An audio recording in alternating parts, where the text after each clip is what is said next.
welcome back to Craftersations. I'm Janelle, and the goal is to just sit, chat. I'm going to craft. I've got a book folding project that I'm working on. You can sit, listen, craft too, or not. Your choice. These are your minutes. And if you want to sit and just listen to me ramble, more power to you, friend. Here's what I've got working on. As you might know, if you've been watching me for a while, I dance, I line dance. And this may end up being a gift for a friend, or it may go up for sale. Not sure yet. Might depend on how it turns out. So let's get myself situated here. All right. So if any of you out there have kids, school-aged children or school-aged grandchildren, then you're well aware that you might potentially be in your school year already. Some of you guys might be getting close. I know more and more schools seem to be starting within the month of August. Where I came from in Arizona, they started in July. My district is back in school. So I've had my academic kiddos now for 1 week. Started a week ago. And I've just had kind of a lot of random thoughts about school and education and students and kind of where we've been these last few years as we've tried to recover from the devastation that COVID had on our educational system. So I've got my oldest is a senior this year, which he likes to tease me. He's like, "Mom, can you believe that you've got a child who's a senior?" Like, no, actually I can't. And who's going to be an adult, because those two things go together.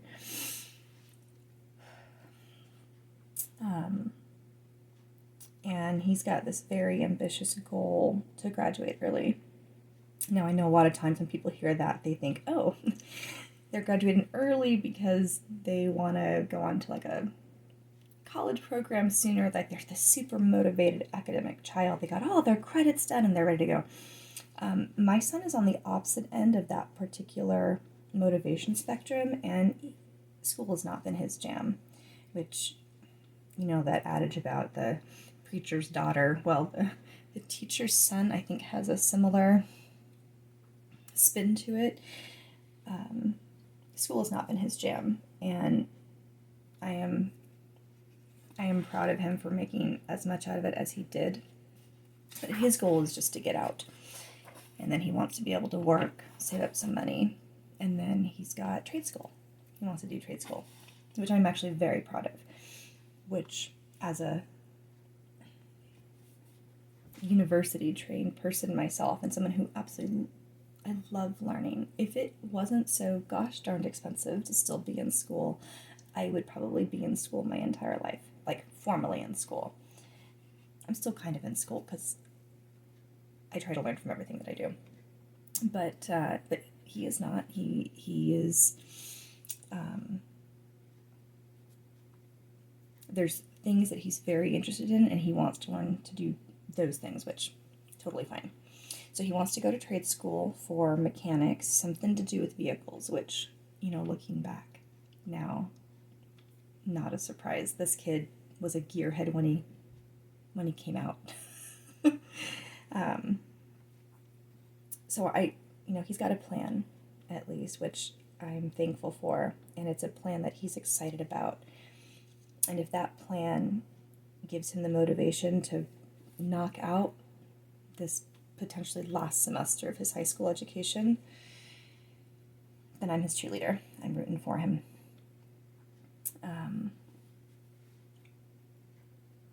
It's been interesting having a child who is so radically different from me, and in terms of his approach to school. My younger one is much like me. School comes very easy to him. Not quite sure where that's going to take him yet, but it's relatively effortless. And I think he actually does enjoy learning, my younger one. So I've had to grow as a person in mothering my oldest child, because I don't always understand where he's coming from, and how his motivations are different from what my motivations were. I love him dearly, and I think that's made it more rewarding in learning how this other mind thinks. I think it's also made me a better teacher. I think these mothering and teaching have really gone hand in hand in making me a better human. Because I think I can understand a wider swath of my students now. My students that are like my son, I get it, and they hold a place in my heart in a different way than those students who are highly academically motivated. Like, they're like kindred spirits. I understand them because they're like me. So I'm very thankful to my son, my older son, for giving me an opportunity to see what that other side is like, and to understand that school is not for everybody, and that trade school is not a cop-out. It is an honorable choice. It is a necessary choice. And we've probably done our society a huge disservice by tricking students into thinking that somehow they are less if they can't hack it at a university or college. Like, I realize now that is so unfair. But anyway, so my son is a senior, hoping to graduate early, and I'm excited to see how this maybe changes him a little bit as he goes through this school year. Now, as a teacher, when people hear that I'm a teacher, they often ask, "Oh, how are the kids?" Right? Because we hear a lot of not so complimentary things in social media and through the societal grapevines. And the seniors of this year, they were really the first class that came back after COVID, meaning that their middle school years were completely disrupted. They were the kiddos that were online or hybrid for potentially both years of their middle school education. And I don't think we understood as humans how absolutely critical those 2 years were. I'm not a human psychologist, but I think there is a developmental window that is active during those 2 years when they are in middle school. So like, maybe 13 to 14, 15, 12, 13, 14, 15, somewhere in there, where if they don't have the right kind of social interaction, they almost become feral. My freshmen from 4 years ago, so they're my seniors now, but I'll share some stories about them in just a minute. They were truly feral. And maybe no surprise to those that have experience with adolescents, the boys more so than the girls. It's like by not having that social interaction, and by not having that check, that reinforcement for or against certain types of behaviors, they just didn't know how to be human, how to be civilized in a somewhat regulated environment. That freshman year was a rough transition for the teachers and for the students. We had to teach so much more than just our content that year. Like, we were literally teaching them how to be civilized participants in a classroom. But they survived, and they grew, and now they're seniors. And unlike the seniors of the year that COVID was over, my son brought this up. He reminded me, he's like, Mom, do you remember when those seniors that were graduating had to do the drive-through graduations? I remember being on the curb of my school, and we'd all made signs for that graduating class. And they were handing the diplomas through the car windows. And the grads were isolated in their cars with their family. You know, because there was that whole stay in your bubble.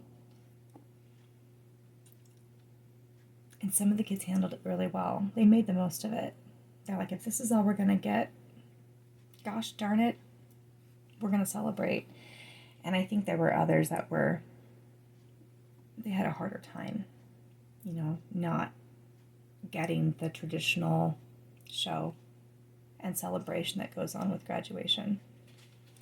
I cross my fingers and hope that for those that chose to go on to university, that their graduation from their degree program will make up for them not having one in high school. But all those kids that don't go on to secondary, like, they'll never get that back. But it was weird taking my mind back to those, 4 or 5 years ago and how different things were. And anyway, so my seniors now, some of them I have back in my classes. I had them as freshmen in biology, and now I have them in my AP Environmental Science class, which I guess means I didn't traumatize them too much because they weren't too scared to come back. And some of them I have as aides, which is a different relationship because they're my assistants. And so I get to interact with them in a different way. And I actually really like them. They've grown into good people for the most part, the ones that I'm interacting with anyway. And I've been gently teasing them about, do you remember how feral you guys were? Like, do you know that I went home many a night and was wondering, what the heck am I doing? Is this the job that I should be sticking with if this is the new student that we're going to have to deal with? And they're the kiddos that I'm talking to, they're very good natured. They laugh it off and they're like, yeah, we were rough. That was a rough class. So even they, looking back, acknowledge that it was not a good transition. But I think it's also a testament to how much maturation goes on in those 4 years of high school. Again, if you've got your own kids or if you're in education yourself, freshmen are still babies. Like, they really are still kids. They're pretending to be older and more mature, but they're still babies. Sophomores, there's a big maturation that happens between freshman and sophomore year. Something in the head. Like, I don't think it's anything that we have control over. It's just a normal part of human maturation.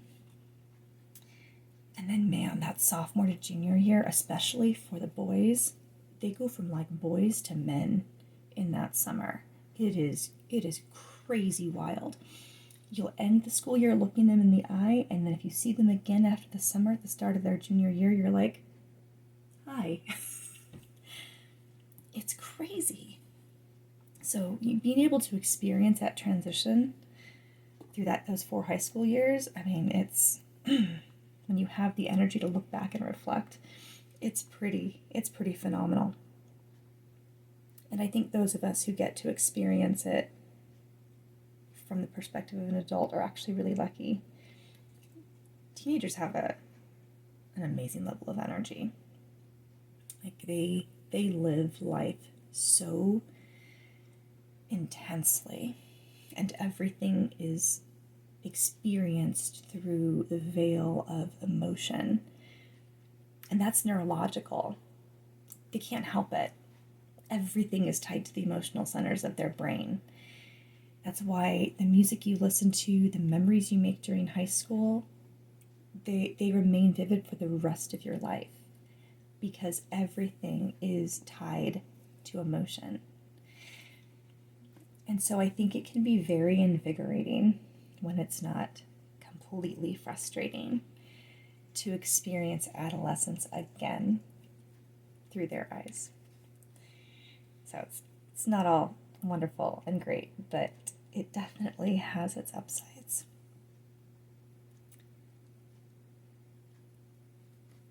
So at the start of a new school year, getting to know 160, 170 new budding humans, and hoping that together we can learn and grow and make something meaningful out of our time together. And then with my own children, especially my senior, trying to eke out the last of those memories before adulthood hits. If you have any tips, if you've been through this yourself, how to make the most of the senior year with your kiddo, let me know. It's a wild ride, people. All right, well, I hope you got some crafting done. As always, I got a few pages marked in my design. Thank you so much for sticking around and letting me. Today really was a ramble. There was